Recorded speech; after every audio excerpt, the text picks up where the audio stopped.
C'était tout juste après la guerre, dans un petit bal qu'avait souffert.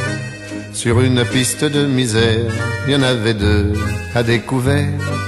Parmi les gravats, ils dansaient dans ce petit bal qui s'appelait, qui s'appelait, qui s'appelait, qui s'appelait. Non, je ne me souviens plus du nom du bal perdu. Ce dont je me souviens, c'est de ces amoureux qui ne regardaient rien autour d'eux.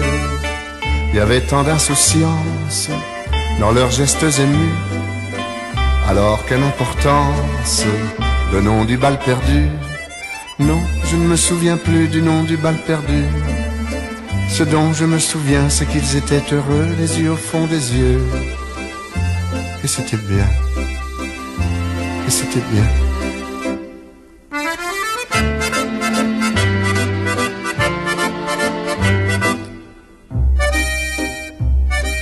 Ils buvaient dans le même verre, toujours sans se quitter des yeux. Ils faisaient la même prière, d'être toujours, toujours heureux. Parmi les gravats, ils souriaient, dans ce petit bal qui s'appelait, qui s'appelait, qui s'appelait, qui s'appelait. Non, je ne me souviens plus du nom du bal perdu. Ce dont je me souviens, c'est de ces amoureux qui ne regardaient rien autour d'eux. Il y avait tant d'insouciance dans leurs gestes émus. Alors quelle importance, le nom du bal perdu. Non, je ne me souviens plus du nom du bal perdu. Ce dont je me souviens, c'est qu'ils étaient heureux, les yeux au fond des yeux. Et c'était bien. Et c'était bien.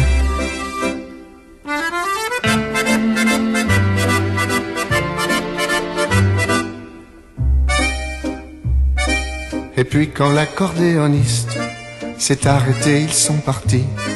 Le soir tombait dessus la piste, sur les gravats et sur ma vie. Il était redevenu tout triste, ce petit bal qui s'appelait, qui s'appelait, qui s'appelait, qui s'appelait. Non, je ne me souviens plus du nom du bal perdu. Ce dont je me souviens, c'est de ces amoureux qui ne regardaient rien autour d'eux. Il y avait tant de lumière avec eux dans la rue. Alors la belle affaire, le nom du bal perdu. Non, je ne me souviens plus du nom du bal perdu. Ce dont je me souviens, c'est qu'on était heureux, les yeux au fond des yeux. Et c'était bien. Et c'était bien.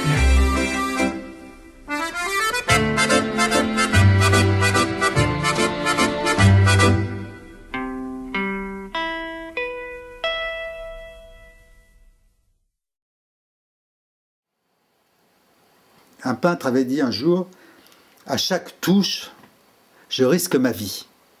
Alors, est-ce que à chaque mot, tu risquais ta vie quand tu écrivais les romans, par exemple? Oui, je crois que c'est... Enfin, en ce qui me concerne, ce serait un peu emphatique hein, de dire ça.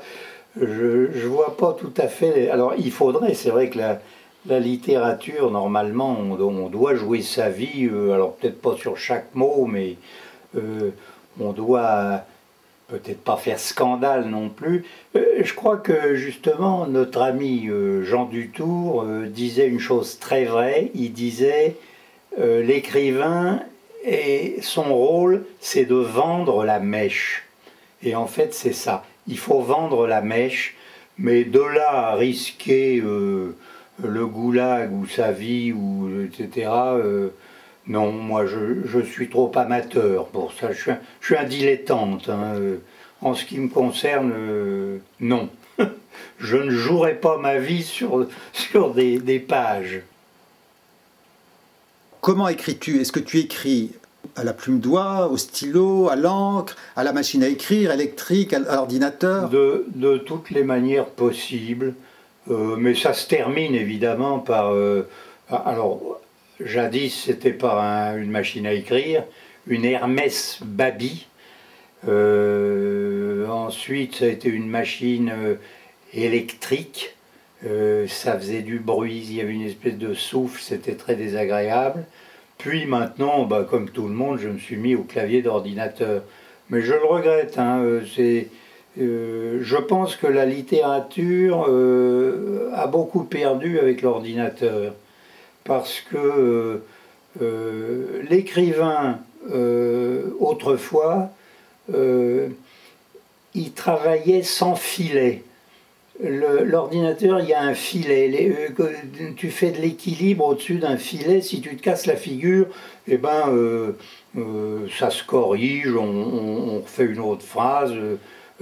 Alors qu'avant, bah, il fallait retaper toute la page, ou il fallait mettre du blanco, ou des espèces de... C'était compliqué et tout. Donc, l'écrivain était beaucoup plus... qui tapait à la machine, beaucoup plus aux aguets et beaucoup plus... enfin, il risquait sa page, peut-être pas sa vie, mais au moins sa page, et qu'il n'avait pas envie de recopier, quoi. L'absence de recopiage maintenant dans l'ordinateur a donné une facilité qui fait que, voilà. Un équilibriste qui marche sur un fil à 40 mètres de hauteur, eh ben, c'est difficile. S'il marche à 50 cm du plancher, c'est exactement le même travail, mais c'est pas le même boulot. Et voilà ce que je pense de l'ordinateur. Je crois qu'on y a perdu, et que la littérature y a beaucoup perdu. Voilà. Je connaissais un écrivain qui écrivait debout, face à un pupitre, mais il y a d'autres écrivains comme Balzac qui écrivaient dans son lit. Toi, quand tu écris, tu es dans un bureau, tu es dans un lit, oui. tu es... Je suis dans ma tanière, dans ma soupente.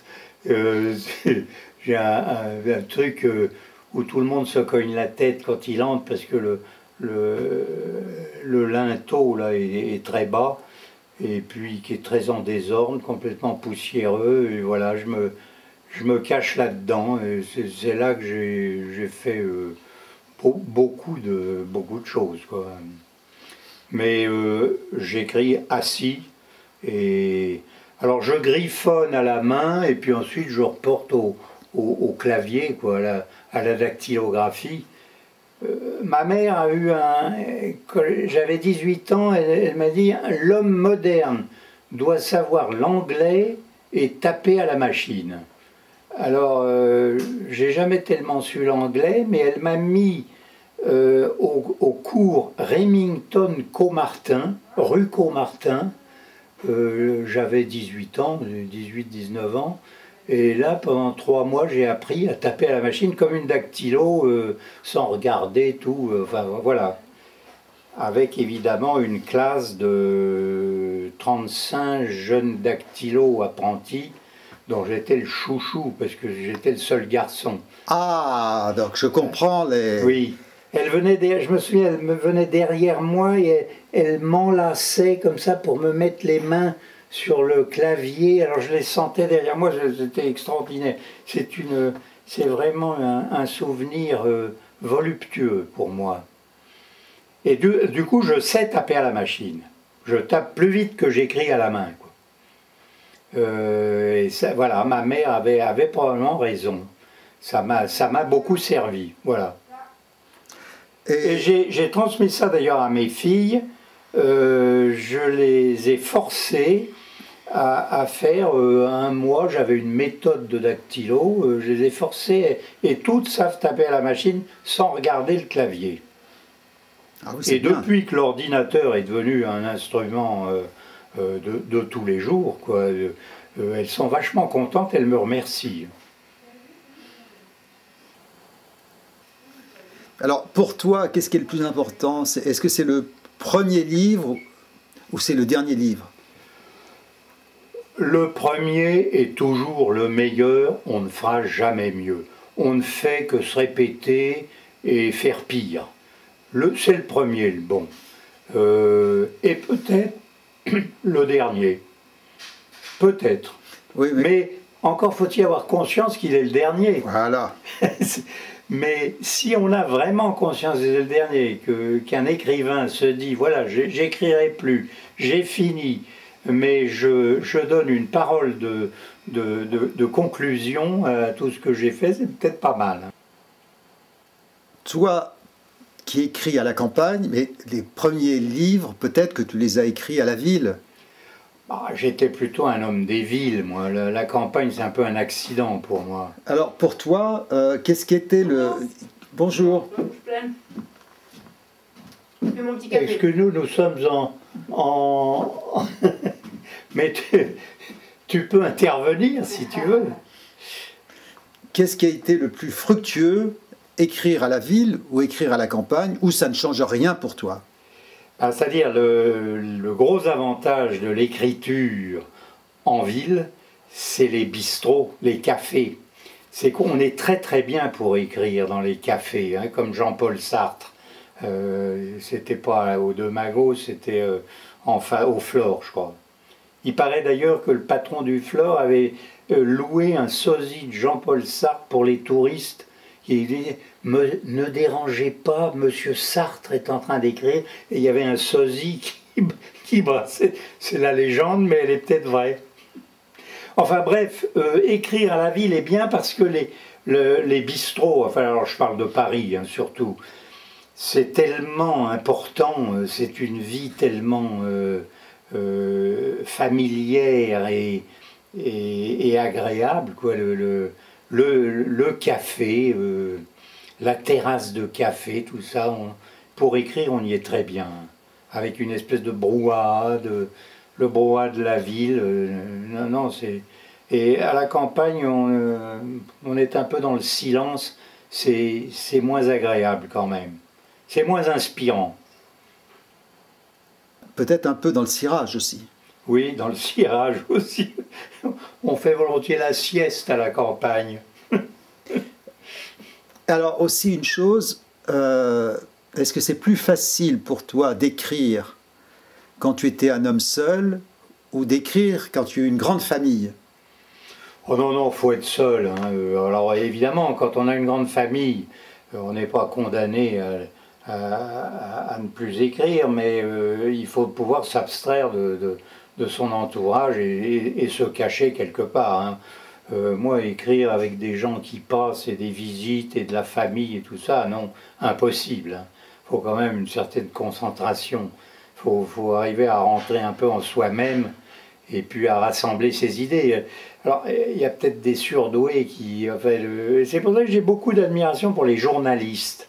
Les journalistes qui ont du talent, je trouve qu'ils font vraiment un métier... ils arrivent à écrire vite, à écrire du vrai, non, vraiment... ce que beaucoup d'écrivains, je suis sûr qu'André Gide n'aurait pas réussi à être un bon journaliste, il n'aurait peut-être pas réussi à être Philippe Bouvard, quoi, voilà.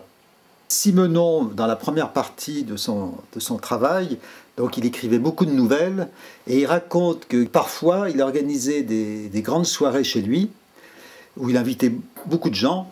Les gens arrivaient, il se mettait dans son bureau, un peu à l'écart, et donc il écrivait jusqu'à la fin de la fête, de la soirée, vers 5 h du matin, et à 5 h du matin, il avait fini une longue nouvelle, alors qu'il y avait beaucoup d'effervescence autour, et il y arrivait, enfin lui il était capable de faire ça, donc c'est impressionnant.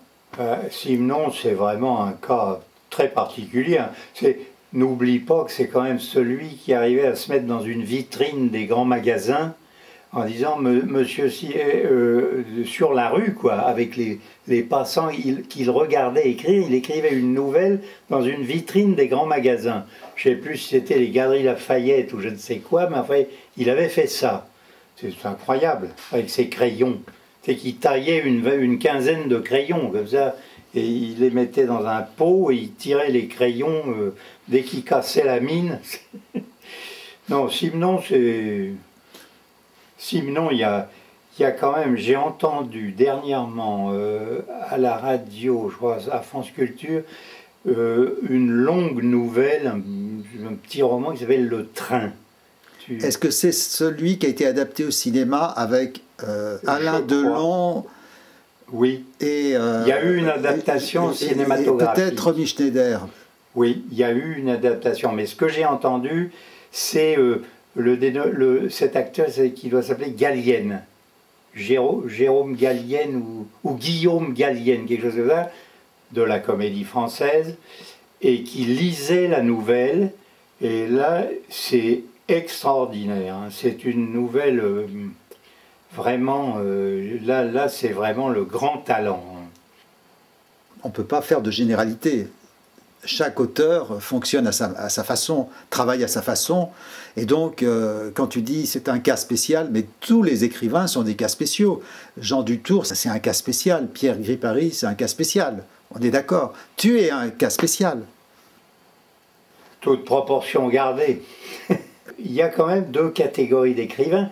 Il y a ceux, comment dirais-je, qui ont l'esprit clair, qui finalement écrivent ce qu'ils pensent.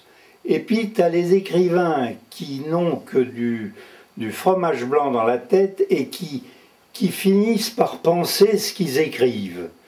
Alors ceux-là, par exemple, j'avais été assez frappé par une interview de la romancière Béatrix Beck, qui disait « Moi je fais un premier jet, au hasard, je ne sais même pas ce que j'écris. Je ne comprends rien à ce que je mets sur du papier. Et puis après, en le relisant, le retravaillant, bref, j'arrive à quelque chose. Et là, je prends le cas d'une très bonne romancière, d'un très bon écrivain. Bon, alors il est évident que ça ne doit pas être le cas de Monterland. Je pense que son premier jet doit être déjà quelque chose de très structuré, de très abouti intellectuellement. Bon, moi je ferais partie plutôt de ceux qui ne savent absolument pas, qui griffonnent des choses, mais où il n'y a même pas d'orthographe, quoi, où ça ressemble même pas à des mots, et puis peu à peu, ça devient du bon français. Enfin, j'essaye en tout cas le bon français. Hein. Ah, c'est ce qu'expliquait Jean Dutour, c'est-à-dire quand il commence un livre, un roman, c'est comme s'il entrait dans une forêt vierge, oui. Et puis il avance à tâtons, puis petit à petit il va la traverser, puis en sortir. Voilà, et d'ailleurs il disait, si je savais au début là où je vais, ça m'ennuierait de faire c'est parce que je découvre. C'est parce que je découvre au fur et à mesure de ma promenade que ça m'amuse. Sinon, ça m'embêterait. Alors que tu as par exemple Valéry Larbaud, c'est incroyable. Il avait des espèces de boîtiers avec des fiches. Alors chaque personnage a sa fiche qu'on peut retrouver. J'avais vu ces choses-là. Il y a eu une exposition Valéry Larbaud, je ne sais plus où, enfin dans ma jeunesse. Et j'avais été complètement impressionné par ces fichiers. Chaque livre était en fiche, quoi. Bon. Donc il y avait très peu de hasard dans son travail. Très peu. Enfin, il y avait quand même le hasard de l'inspiration, mais après, c'était vraiment du travail de bibliothécaire, quoi, de documentaliste. Ce qui n'est pas le cas de Dutour, qui écrit un peu au fil de la plume. Alors, mais Dutour a quand même l'esprit très clair. Hein, oui, parce que Dutour n'aurait jamais fait un... Parce qu'il y a des auteurs qui font des plans au départ, ils écrivent un roman, ils font un plan, jamais Dutour aurait fait ça. Pas de plan chez Dutour. On apprend quelque chose, ou on voit quelque chose en cours. Quand on écrit un roman, on peut en être à la 150e page et finalement avoir un événement même très infime qui vous fait bifurquer, alors peut-être pas changer la fin puisqu'on ne la connaît pas, mais on la connaît pratiquement pas, quoi. Moi j'ai jamais connu la fin de mes romans. En même temps c'est peut-être d'ailleurs une faiblesse, hein, de ne pas savoir exactement où on va. Les romanciers qui savent exactement où ils vont, peut-être y a-t-il du coup plus de force dans leur affabulation, enfin je sais pas. Enfin, moi, à mon petit niveau, à mon modeste niveau, je suis sensible à tous les courants d'air qui passent, hein, et les courants de pensée, et les événements et tout ça, c'est sûr. Hein. Mais...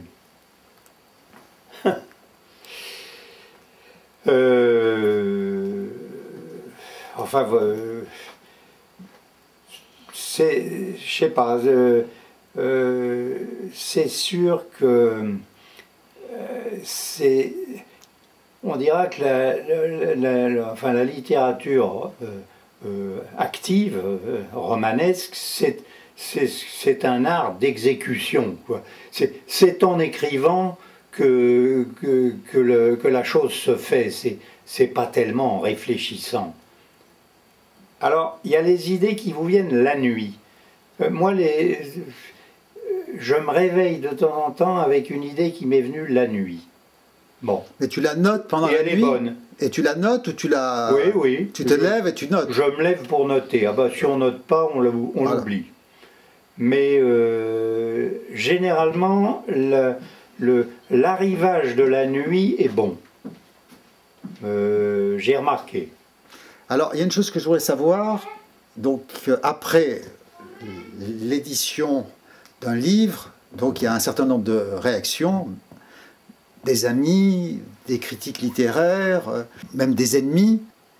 Ces réactions-là, qu'est-ce que ça produit sur le livre suivant? Est-ce que ça a une influence sur le livre suivant que tu vas écrire? Alors, vraiment aucune. Alors là, aucune. J'ai un très bon copain, Yvan Pommeau, qui est un auteur illustrateur de livres pour la jeunesse, et qui m'a toujours dit ce que je reproche à tes livres, c'est que tu es misogyne. Il n'y a pas de rôle féminin plaisant. Il n'y a pas de personnage féminin. Alors il me dit ça depuis le début, en me disant c'est un très gros reproche que je te fais, parce que enfin, tes livres seraient meilleurs s'il y avait... Bon, j'ai jamais... hein. Alors une fois j'ai publié un truc, il m'a dit ah là, non, la fille est bien. Bon, il était content, mais enfin, je ne l'ai pas fait pour lui. Hein. Non, vraiment, l'influence de l'entourage, des critiques, s'il y en a, est absolument nulle. En fait, on fait ce qu'on peut faire. Je dirais pas ce qu'on doit faire, mais on ne fait que ce qu'on peut faire. Donc, on le fait ou on le fait pas, mais bon. Alors évidemment, si on reçoit une avalanche de critiques et d'injures quand on publie quelque chose, peut-être que ça vous décourage de continuer. Si c'est à chaque fois... non, il faut avoir quelques compliments. Les compliments sont importants quand même. Disons qu'ils vous donnent un petit peu d'élan, comme les gens qui poussent les coureurs cyclistes au bord de la route. Là. Bon. Mais... Alors, qu'est-ce qui est le plus facile à vivre? Écrire ou ne pas écrire? Ah bah écrire et comme dit Gérard Pusset, romancier qui connaît bien la question, c'est le plus grand des déplaisirs solitaires. Et ben, c'est terrible. Il faut comment dirais-je, se donner des véritables coups de pied dans le derrière pour s'asseoir à sa table. Mais alors, une fois qu'on y est et qu'on est dedans, on a du mal à en sortir. On vous appelle à table, on n'y va pas, quoi. C'est ça qui est drôle. C'est que c'est très dur d'y entrer, mais c'est très dur d'en sortir. Enfin, moi c'est ça. Hein. Mais là encore, les brillants journalistes qui arrivent à faire un truc excellent sur un coin de table, et puis à passer à la suite, et à prendre le train ou l'avion, bravo. Bravo, c'est vraiment un talent littéraire très particulier et que beaucoup de romanciers n'auraient pas. De bons romanciers seraient ridicules dans le journalisme. À partir de quand tu as commencé à écrire? Alors, alors, tout le monde écrit des rédactions. J'étais bon en rédaction en classe, bon. Mais je revenais du service militaire et je rencontre la fille qui m'avait fait vivre un gros chagrin d'amour avant mon départ pour le service militaire, avenue Mozart, et elle m'entraîne dans une papeterie de luxe et m'achète comme ça cadeau. Elle avait un peu d'argent, en tout cas son mari, car elle s'était mariée, et elle m'achète et m'offre un stylo Montblanc. Tu vois, cette espèce de gros machin qui coûtait très cher, qui est d'ailleurs pas très agréable pour écrire. Mais du coup, ayant ce stylo, j'ai cru justifier l'acceptation que j'en avais faite en me mettant à écrire. J'ai commencé à noircir quelques pages avec ce stylo Montblanc, donc je vais avoir 26 ou 27 ans. Ensuite, ça a été beaucoup sous l'influence de mon ami Philippe Dumas, bien connu, qui m'a fait écrire avec lui les contes à l'envers, et alors là, qui ont eu un énorme succès. Du coup, le succès quand même compte, parce que j'ai continué après. Ça m'a incité à poursuivre. Ce que je n'aurais peut-être pas fait. Alors tu penses que si on avait fait un bide, oui. Oui, si ça avait été un bide, tu n'aurais peut-être pas continué. C'est possible. C'est possible, je ne sais pas. Hein. Bon, après, disons que le virus m'a gagné, et là j'ai commencé à pas mal m'enfermer pour noircir du papier, et surtout le dactylographier, parce que à cette époque-là, j'écrivais directement un premier jet à la machine. Mon Hermès Babi. Alors, est-ce qu'il y a eu des moments où tu as pensé que tu allais arrêter la littérature en te disant, voilà, non, là, ce coup-ci, c'est fini, j'arrête? Oh non, parce que j'ai jamais eu le sentiment de vraiment commencer, ni de vraiment poursuivre. Donc, prendre la décision d'arrêter aurait été absolument saugrenu, quoi. Non, moi, je suis un amateur, hein, vraiment, je suis très peu professionnel dans le domaine de l'écriture. D'ailleurs, mon œuvre est mince, hein, pour ce qui est du roman, il y en a, je crois, 7. Et d'ailleurs, ce chiffre 7, j'y suis arrivé...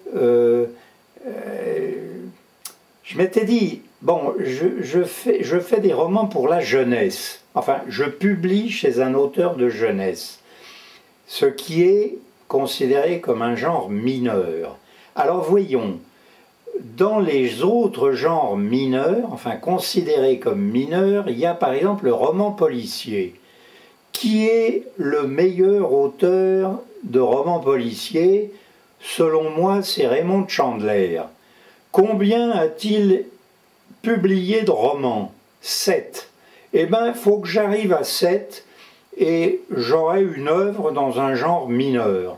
Voilà exactement, mon calcul a été un truc de tout bête, de comptable et de comparaison. C'était comparatif avec Chandler, pour lequel j'ai une admiration profonde. Et quand j'ai écrit mon 7e roman, j'avoue que ma paresse naturelle a dû reprendre un peu le dessus, et je me suis dit, bah voilà, je suis arrivé au bout, j'ai bouclé mon œuvre. Oui, mais il n'y a pas que le roman dans la vie, il y a les autres livres. Oui, il y a des...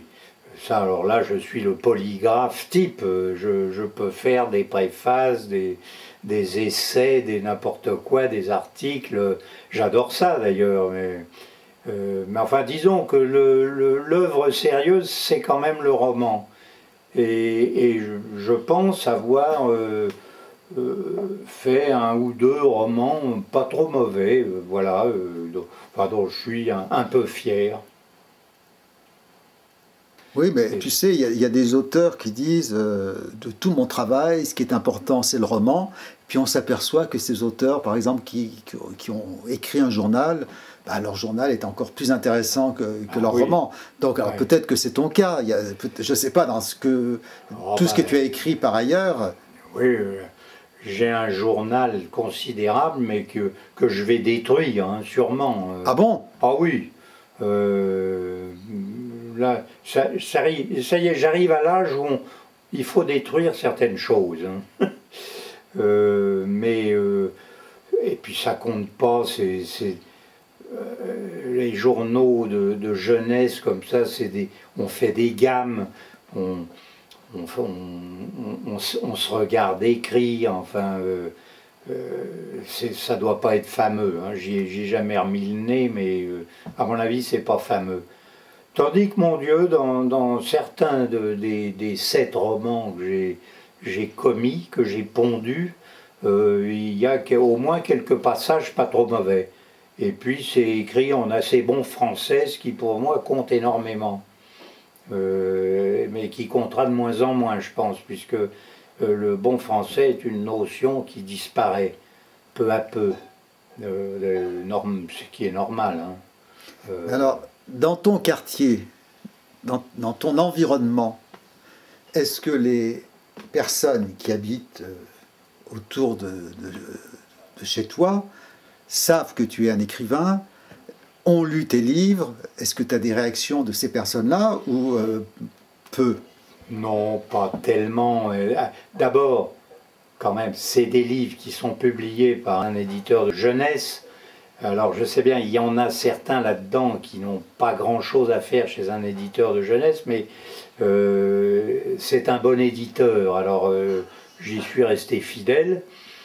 Et puis, bon, j'intéresse pas grand monde. Alors, ce qu'il y a quand même, c'est que j'ai pondu dans un livre collectif, un ouvrage collectif qui était sous l'égide de la comtesse de Paris, un gros bouquin publié par Flammarion qui s'intitulait « Haut de gamme ». Et là-dedans, alors il y a des tas de gens qui ont écrit, même des gens très connus, hein, des académiciens, etc. Et c'était un livre dont le thème était le snobisme. C'était il y a une trentaine d'années ou une quarantaine d'années, c'était le snobisme de l'époque, ce qui était chic, quoi.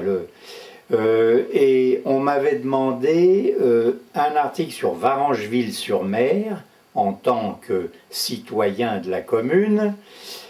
Donc j'ai fait un truc qui a eu un certain écho parce que j'y égratignais certaines personnalités locales, ou enfin ça a fait rigoler du monde. Enfin, ils l'ont tous lu, celui-là, et ça j'en ai beaucoup entendu parler.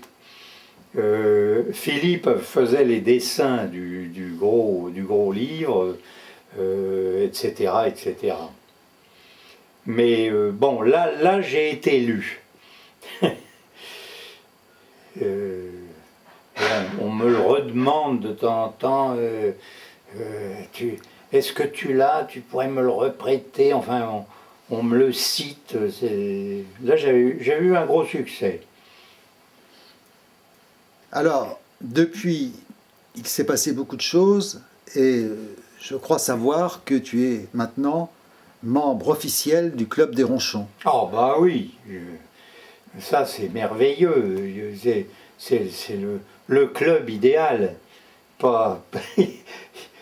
On est admis par une divinité bienveillante, son président à vie, Alain Pocard. C'est lui qui décide, mais on n'a pas de cotisation, il n'y a rien, il n'y a pas de réunion, il n'y a pas d'assemblée générale, il n'y a pas de bilan et de reddition des comptes, enfin c'est formidable. Et alors il n'y a que des ronchons, c'est-à-dire des gens bien, parce que les gens satisfaits de tout sont des emmerdeurs caractérisés. Hein. seuls les ronchons sont fréquentables. Jean Dutour avait dit que c'est le Jockey Club de l'esprit. Ah bah oui, voilà, on ne peut pas faire de meilleures formules, et puis du coup on est assez content de faire partie du Jockey Club, hein.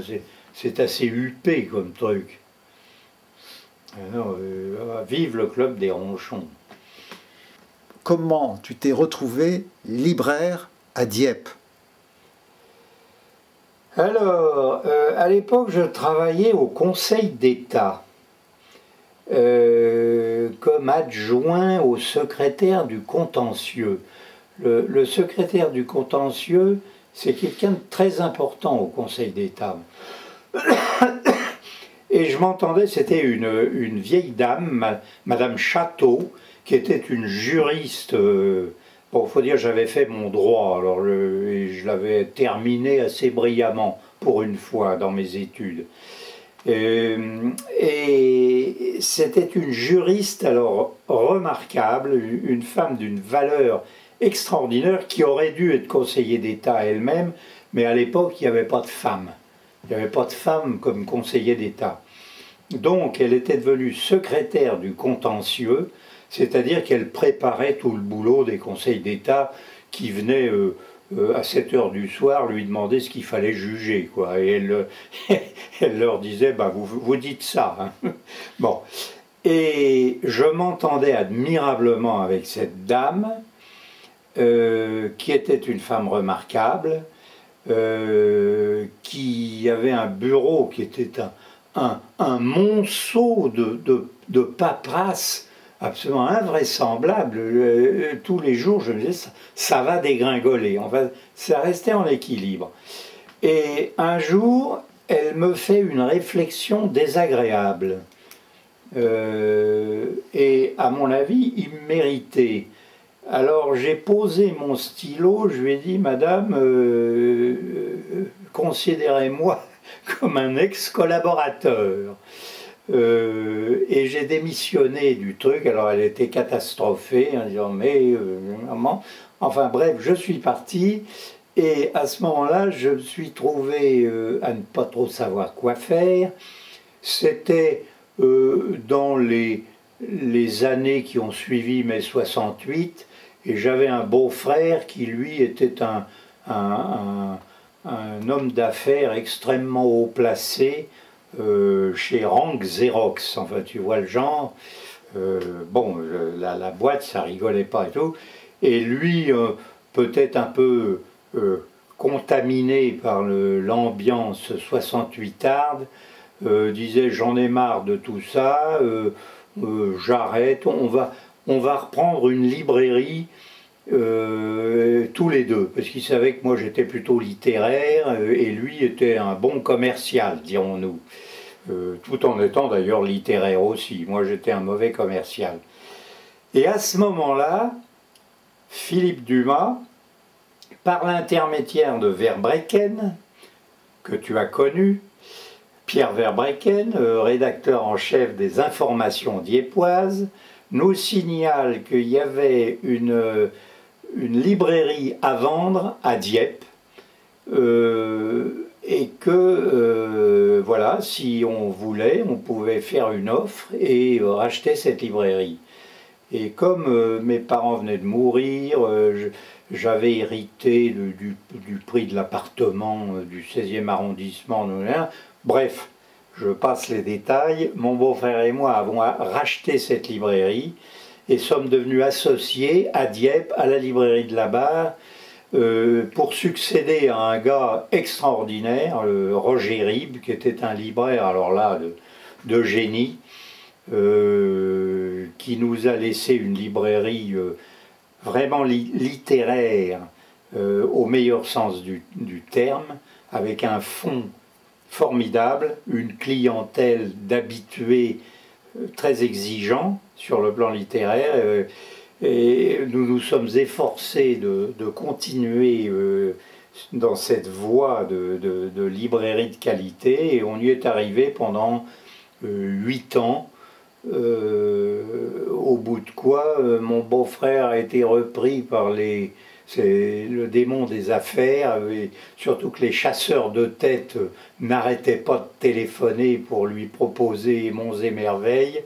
Donc il a repris des fonctions d'homme d'affaires très, très pointues, et moi, continuer tout seul, c'était trop pour moi, donc j'ai arrêté et je me suis retrouvé à la rue. Voilà. Et là, j'ai commencé à écrire très sérieusement, alors là, voilà. Alors, l'école des loisirs est arrivée à ce moment-là ou un peu plus tard? Ben, j'étais, en tant que libraire, bon client de l'école des loisirs, et déjà, je connaissais très bien Arthur Hubschmidt, Jean Delas, qui était directeur commercial de l'école des loisirs, et tout de suite, quand j'ai cessé mes fonctions de libraire, ils m'ont proposé du boulot. Ils me connaissaient, on avait publié Les Contes à l'envers, qui était un très gros succès de la maison, un des plus gros succès à l'époque, donc ils m'ont accueilli à bras ouverts, je puis dire. Et là, j'ai exercé d'abord des petites fonctions de rewriter, tu sais, auteur de quatrième de couverture, traducteur, enfin tout ce qu'on veut, préfacier. Et puis après, j'ai pris des fonctions commerciales chez eux. J'ai co-dirigé leur équipe d'animatrices qui se répandaient dans les écoles pour proposer des abonnements de lecture. Voilà. Et là, j'y suis resté 25 ou 30 ans, enfin je ne sais plus, ça a très bien marché. Et je me suis très bien entendu avec les gens de l'école des loisirs. Et puis voilà. Et à ce moment-là, tu étais à Paris ou en Normandie? Ben, j'étais à cheval sur les deux. Enfin, j'étais surtout partout parce que les équipes des dames, des animatrices en question qui répandaient les abonnements, elles étaient partout, à Marseille, à trucs, alors donc il fallait aller les voir, quoi. Enfin voilà. Alors, ce qui est important de signaler, c'est qu'une grande partie de tes travaux à l'école des loisirs, c'était en binôme avec un grand dessinateur. Alors, oui, Philippe Dumas, naturellement. Là, on n'a pas fait énormément de livres ensemble hein, à l'école des loisirs, parce que moi, assez vite, j'ai dérivé, j'ai dégénéré dans le roman, et lui est devenu une superstar de l'illustration, quoi, du dessin, et d'ailleurs auteur-illustrateur, en faisant souvent ses textes lui-même. Mais disons qu'on a fait un nombre assez limité de livres ensemble. On a fait en fait essentiellement Les Contes à l'envers, hein, qui est des contes illustrés, hein, qui n'est pas un livre d'images. Lui a fait beaucoup de ce qu'on appelait jadis du livre d'images, quoi. Et là, il y a été une des grosses vedettes de l'école des loisirs. Et voilà. Est-ce que le livre, un jour, peut disparaître? Oh là, c'est très difficile à dire. Personnellement, j'aurais tendance à dire que oui, parce que le livre, c'est quelque chose qu'on lit, et je crois que les gens vont de moins en moins lire, d'abord parce qu'ils ne savent plus lire. On leur apprend plus. Et, si on leur apprenait à lire, ils auraient une petite chance de continuer à lire, mais on leur apprend de moins en moins. Bon, ensuite, c'est quand même difficile de lire, ça demande un petit effort. maintenant, c'est plus facile de regarder une série Netflix. Hein, bon, c'est pas au cinéaste que je vais dire ça. D'un autre côté, ça c'est la vision pessimiste. La vision optimiste, c'est que le livre reste une des seules choses qui n'a pas besoin de prise de courant, qui n'a pas besoin d'électricité. On le met dans sa poche et on a avec soi Henri de Monterland ou Michel Houellebecq, qui peut faire un compagnon extrêmement important et avec lequel on peut discuter, on peut revenir en arrière dans le livre, on peut relire, ce que le film... Alors bien sûr, on peut se repasser le film, on peut le revoir, mais on n'a pas cette faculté immédiate de revenir à la page précédente ou 10 pages plus tôt, et avec une chose si simple qu'on a dans la poche, quoi. Il n'y a pas besoin d'avoir Internet, d'avoir la Wi-Fi. Quand je vois la jeunesse qui m'entoure, il lui faut un matos considérable. Tout le monde est sur son téléphone, sur sa plaquette. C'est ça, on appelle ça une plaquette. Tablette. Une tablette, oui. Oui, c'est ma sœur. Ma sœur appelle ça ma plaquette. La plaquette, ce sont des jeunes écrivains qui publient des nouvelles. Oui, c'est ça. Voilà. Donc, je crois que le livre, dans le naufrage général qui nous guette, le livre est une chose fiable, solide, facile à manier, à emporter avec soi. Il a peut-être de l'avenir quand même, voilà. Et on me dit par ailleurs, enfin, mon ami principal libraire me dit qu'il y a des jeunes qui lisent. Il paraît, elle en connaît. Bon, enfin, qui sont de vrais lecteurs, quoi, des lecteurs forcenés, des lecteurs qui, quand ils abordent un auteur et que cet auteur leur plaît, commandent tout de l'auteur. Mais n'importe comment, le livre est quelque chose de récent. Ça fait depuis Gutenberg que le livre existe. Oui, enfin, ça fait quand même quelques années. Et pendant des milliers d'années et des milliers d'années, le livre n'existait pas, oui. et le monde se portait très bien. La Terre tournait sur... Absolument. C'est pour ça que c'est désolant pour les littéraires, mais pour les gens qui ne sont pas littéraires, moi j'ai même des meilleurs amis que j'ai eus, je crois qu'il ne savait peut-être même pas ce qu'était un livre. Il n'en avait jamais vu, quoi. Il n'avait pas de bibliothèque, même pas une étagère avec 3 bouquins, et c'était le type le plus formidable que j'ai connu. Et il ne savait pas ce qu'était un écrivain. Oh ben non, enfin si, parce que bon, il en entendait parler. Et d'ailleurs, moi, je lui avais jamais dit que j'écrivais. Un jour, il l'a appris par hasard. Il en était comme de ronde-flanc. Enfin bon, c'est pour ça qu'il ne faut pas trop se désoler. Hein. La littérature, elle perdurera ou non, ou elle sombrera définitivement. Les poètes savent que déjà la poésie a perdu pas mal de terrain. Jadis, tout le monde commençait par une plaquette de poèmes. Et c'était ça qui vous faisait entrer dans le monde littéraire. C'est plus tout à fait le cas, même si Houellebecq a écrit des poèmes. Alors, je pense que le roman va probablement suivre la voie de la poésie dans la marginalisation. Restera les bouquins qui sont, si tu veux, des articles de journaux gonflés, quoi, des sujets d'actualité. On aura les mémoires de Marlène Schiappa, quoi. Il y aura les essais aussi. Et quelques essais qui seront des articles de journaux gonflés.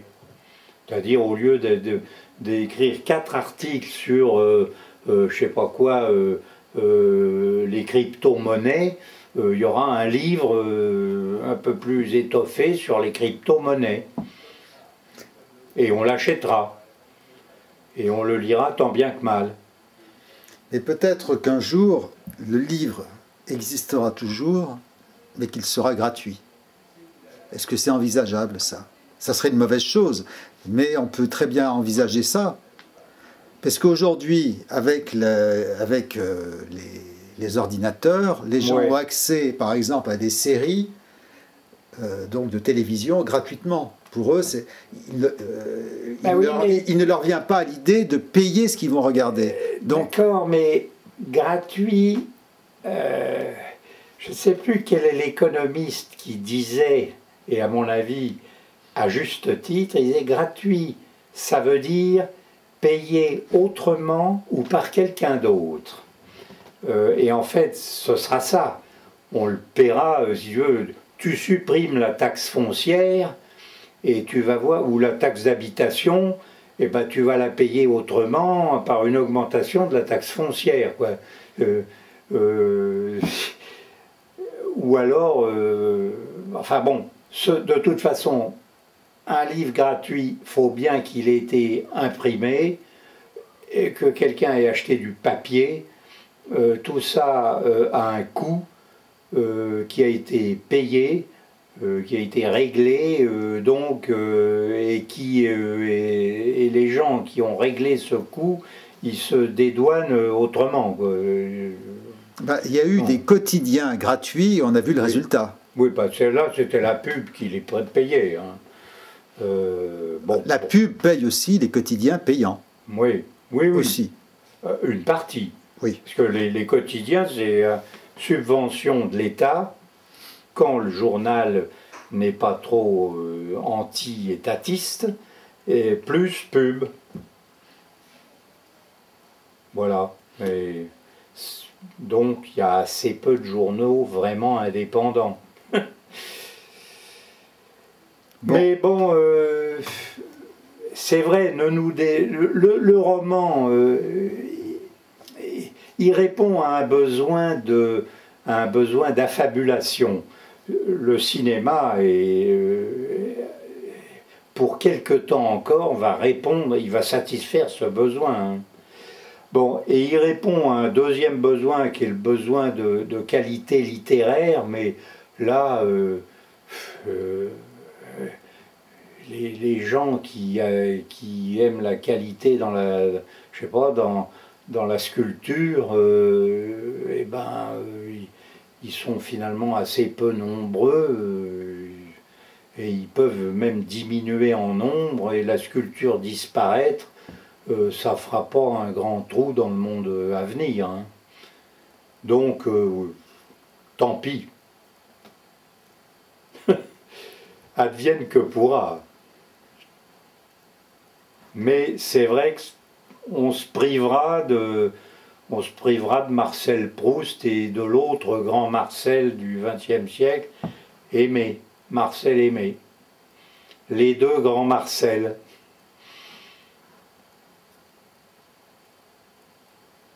Et puis, évidemment, Léoto, par exemple. Léoto, qu'est-ce qu'il a fait connaître? C'est des entretiens radiophoniques avec Robert Mallet. Il avait une œuvre considérable, et un journal en 20 volumes, et quelques romans, un roman surtout, et puis des petits récits qui sont absolument formidables sur le plan littéraire, mais ce qu'il a fait connaître et ce qui pratiquement assure sa survie, c'est ses entretiens avec Robert Mallet. Et de même, Robert Mallet, qui a une œuvre littéraire, poétique et probablement quelques romans, on se souvient surtout de lui à cause de ses entretiens radiophoniques avec les Léoto. c'est les entretiens de Robert Mallet et Léoto. D'ailleurs, Robert Mallet est excellent. Justement, c'est ce que je voulais dire. Il était peut-être fait essentiellement pour ça. Oui. C'est-à-dire qu'il le relance d'une façon magnifique à chaque fois. Ben oui. Et donc, c'est fait avec talent, quoi. Oui, oui, avec un talent prodigieux. Il arrive à pousser Léoto dans ses retranchements. Oui, là, ça oblige justement Léoto à être bon, parce que là, il peut... Oui, et puis on sent Léoto qui il est piqué, quoi. Et tout prêt à certains moments à faire, écoutez, vous m'agacez, Mallet, à la fin, puisque je vous le dis. Alors, non, c'est très très bon. Oui, bon, et puis, c'est vrai que il n'y a pas de petit genre. Moi, je ne crois pas à l'existence de petits genres, de sous-genres, ou de... si un esprit supérieur, un génie s'attaque à un petit genre, il le hausse tout de suite au niveau des grands genres, quoi. Donc, je ne sais pas, le jour où l'entretien radiophonique deviendra un genre courant, il se haussera lui-même à une forme d'art, quoi. Puis c'est comme, par exemple, certaines nouvelles font partie des plus grands livres de la littérature, alors que la nouvelle est considérée comme un peu un genre mineur, parce que ça, commercialement, c'est pas très rentable. Donc, en France, hein. Oui, alors aux États-Unis, c'est un peu différent. Oui, parce que, je sais pas, Catherine Mansfield, c'est quand même quelque chose. Et en France, il faut quand même faire un... Paul Morand a eu de très très gros succès, alors que c'est un auteur de nouvelles, hein. Il y a les romans de Morand, il y en a 3 ou 4, c'est tout, même pas peut-être. Et c'est pas ce qu'il y a de meilleur, mais comme nouvelliste, comme auteur de nouvelles, parfois il a du génie, hein. Donc, disons que là, lui est l'exemple même du type qui a porté la nouvelle au rang de super littérature. C'est pour ça, sait-on jamais, le roman de jeunesse sera peut-être un jour considéré, peut-être que je verrai mes 7 romans un jour dans la Pléiade. Et tu sais, par exemple... Sait-on jamais? Tu as beaucoup d'auteurs, à commencer par Jules Verne, que son éditeur aiguillait vers le lectorat, comme on dit aujourd'hui, enfantin, enfin de jeunesse, et qui n'était pas fanat pour ça, hein. Lui, il écrivait tout public, pour les adultes et tout, mais la collection, l'emballage a une importance folle. Si le même texte emballé, Hetzel ou littérature pour enfants, je sais pas, folio jeunesse, et puis le même texte en folio tout court, il ne va pas au même endroit et il n'est pas reçu de la même façon. Marcel Aimé, par exemple, ces contes du chat perché, je ne suis pas sûr du tout qu'il les ait écrits pour les enfants, hein. Ça m'étonnerait. D'ailleurs, il déploie un vocabulaire assez difficile et des tournures. C'est pas si facile à lire pour des enfants. Alors bon, les enfants comprennent très bien la ligne générale et c'est ce qui compte. C'est pas... tu as des gens qui disent, oui, quand on écrit pour les enfants, il ne faut pas des mots difficiles. C'est une bêtise absolue. Au contraire, les enfants, ils ne sont pas du tout contre les mots difficiles. D'ailleurs, tous les mots sont difficiles pour... peut-être pas le mot table et le mot chaise, mais le mot parapet ou estrade, c'est difficile. Alors si on ne les emploie pas, on finit par parler de espéranto, quoi. C'est grotesque. D'ailleurs, que retient-on de ces lectures de jeunesse, enfin d'enfance? C'est justement ce qu'il y avait de difficile, c'était toutes les formules tu sais, des contes de Perrault qui sont un peu bizarres et difficiles. C'est ça qu'on retenait. C'est pas tellement le truc facile. Enfin bon. Voilà. Mais Marcel Aimé, pour en revenir à lui, ces contes du chat perché, alors, justement, qui ont été publiés, illustrés par Philippe Dumas, en folio Gallimard, mais alors, c'est peut-être des folios jeunesse ou je ne sais quoi. Quelle erreur! Il faut... C'est tout public, il n'y a pas d'histoire de jeunesse. D'ailleurs, cette histoire de littérature de jeunesse, c'est une invention moderne. Avant, Alexandre Dumas, Les Trois Mousquetaires, moi on m'a fait lire ça à 9 ans, et c'était pas publié dans des éditions pour la jeunesse, c'était le livre d'Alexandre Dumas. Et le Comte de Monte Cristo, pareil. Mais c'est vrai que on lisait plus facilement qu'aujourd'hui, parce que on nous apprenait à l'époque à lire des choses un peu difficiles. Et il y avait ce qu'on appelait la compo de récite, c'est-à-dire la composition de récitation, où il fallait choisir un ou deux poèmes et venir les réciter devant la classe, et des poèmes de Victor Hugo et de Lamartine, enfin c'était pas rien. Et ça nous apprenait quand même un vocabulaire formidable. Et ça nous enseignait quand même,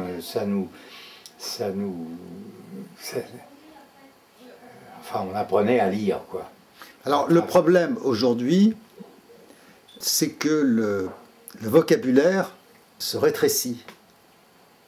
Entre un enfant de, je sais pas, de 1950 et un enfant d'aujourd'hui, je pense qu'aujourd'hui, il y a moins de vocabulaire. Je pense que de 1000 mots, il est passé à 800 ou 700. Hein. Alors donc, pour ces enfants-là, c'est encore plus difficile de lire, puisqu'ils ont moins de moyens pour... Et tu sais, enfants et adultes, hein, parce que alors là, moi, il y a une chose qui me frappe, c'est les annotations, les notes qu'il y a dans un volume de la Pléiade. La Pléiade, en principe, c'est fait quand même pour des lettrés, pour des gens qui bon. Et il y a des notes, on se dit, mais ils se foutent de moi, quoi. C'est pratiquement Louis XV, alors, note, page, alors, faut y aller, roi de France, c'est pratiquement table. Alors, il y a un appel de notes, tu vois, meuble à généralement 4 pieds qui peut servir soit pour les repas, soit pour... Enfin, des annotations de débiles mentaux dans la Pléiade. Je suis complètement sidéré parfois. Là, je suis en train de lire un Pléiade, comme j'en lis plusieurs à la fois.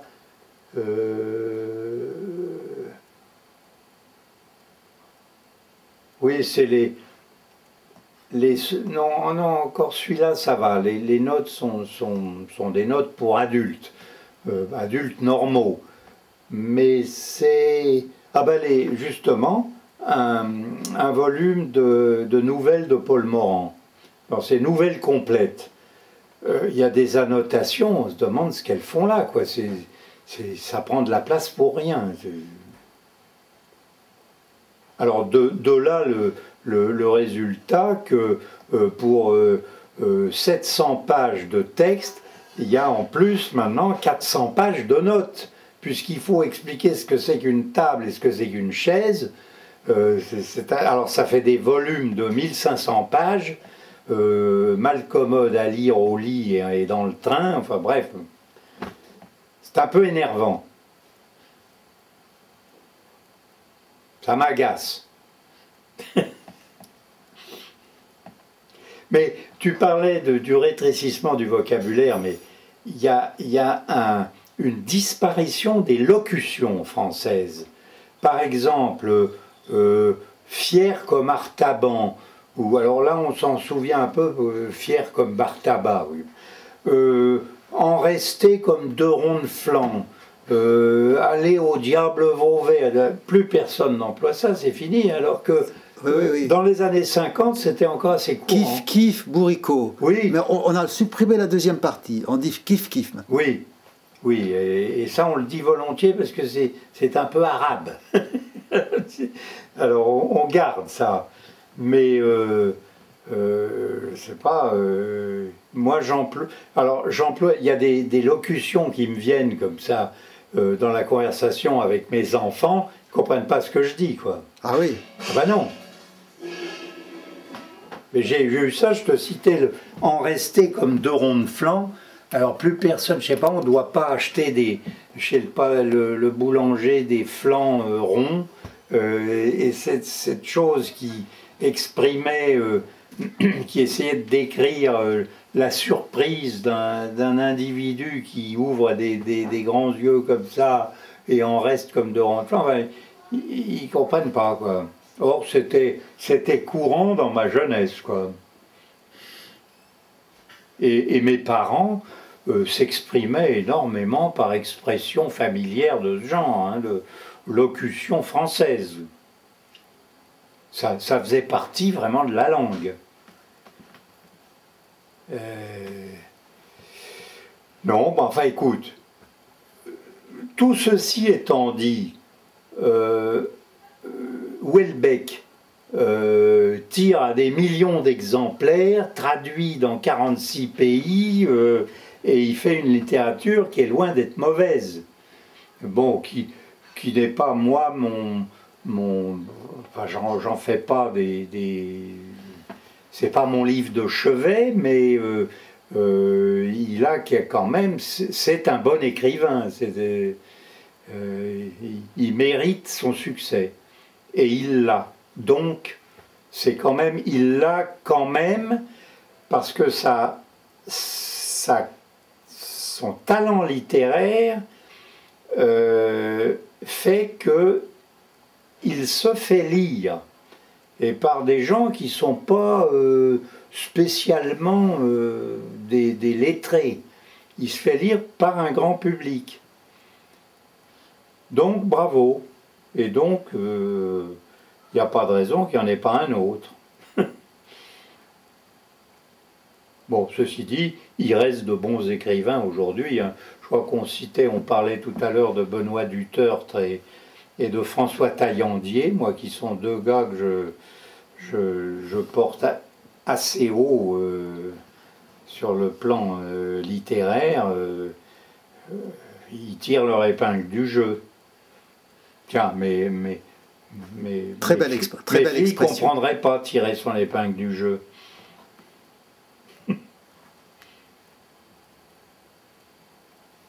Tiens, une petite fille que je ne connais pas. Bon, il y a des enfants, des amis. Il y a aussi des expressions alors que les journalistes de radio et de télé qui deviennent de plus en plus analphabètes, ça il faut bien le reconnaître, emploient à tort et à travers, ils ne savent pas ce qu'ils disent, quoi. Notamment, moi, il y a une chose qui m'amuse, il y a l'expression française, la locution française qui est tirer les marrons du feu, et qui veut dire en réalité tirer son épingle du jeu, et qui prennent non, enfin, non, je me gourre, qui veut dire en réalité être le dindon de la farce. Voilà ce que ça veut dire, tirer les marrons du feu, ça veut dire être le gars qui fait le sale boulot, c'est la fable de La Fontaine, qui se brûle pour aller tirer les marrons du feu et les donner, je crois, aux singes de la fable de La Fontaine. Alors, les journalistes croient que ça veut dire tirer son épingle du jeu, en disant « Ah ben un tel a tiré les marrons du feu, ça veut dire qu'il s'en est bien sorti. » Ben non, ça veut dire qu'il s'en est mal sorti. Et voilà ce que l'inculture donne, c'est-à-dire qu'ils font un contresens total. Enfin bon, on finit par jouer au pion et a l'air de vouloir donner des leçons à tout le monde, ce qui est quand même pas mon cas. Hein. Mais enfin, c'était juste pour déplorer un peu une certaine médiocrité courante aujourd'hui. Un certain illettrisme qui gagne et qui joue pas quand même en faveur de la littérature, parce que la littérature c'est quand même un auteur qui s'exprime dans une langue, et la langue c'est un outil, et l'outil, plus il est perfectionné, mieux ça vaut, plus il est précis, vaut mieux ça qu'un truc de mauvaise qualité, camelotard et tout ça. Ce caméra doit être de très haute précision. Enfin voilà. Bah, tu es excellent parce qu'on est en train de finir la cassette d'1 heure. Bon. De combien de temps tu dis? C'est une cassette qui dure 1 heure et 2 minutes. On a parlé 1 heure? Oui, puis il y avait la fin de la cassette tout à l'heure, on avait parlé pas loin de 7-8 minutes. C'est effrayant. En tout, on a dû parler 70 minutes en plus des lire. Mais nous sommes des bavards absolument épouvantables. Bah, il sera content, notre ami Philippe. Là. Il m'a dit, il faut que tu fasses parler Boris Moissart. Alors je fais parler Boris Moissart. Il s'est mis à table. Voilà. Boris Moissart s'est mis à table. Je ne sais plus quel est le film de Gabin. Il a affaire à une concierge, tu sais, une concierge bien parigote, et il lui dit « La vieille, mets-toi à table !» etc. parce qu'elle doit avouer je ne sais quoi, ou faire une confidence, ou une indiscrétion. Ah, Gabin. On met longtemps à comprendre que c'est un si grand acteur, hein, parce que j'ai eu une période, moi, de snobisme où Gabin, il fait toujours la même chose, c'est vraiment le franchouillard, le pépère franchouillard, etc. Et puis en le revoyant à tête reposée, tu t'aperçois de l'acteur prodigieux que c'est. Ouais, il y a ce film que j'adore où il joue avec Fernandel.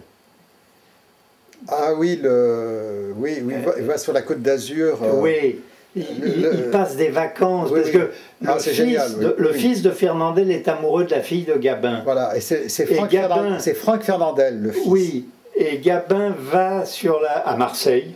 C'est pas Marseille, mais c'est la région de Marseille, peut-être Cassis, quelque chose comme ça.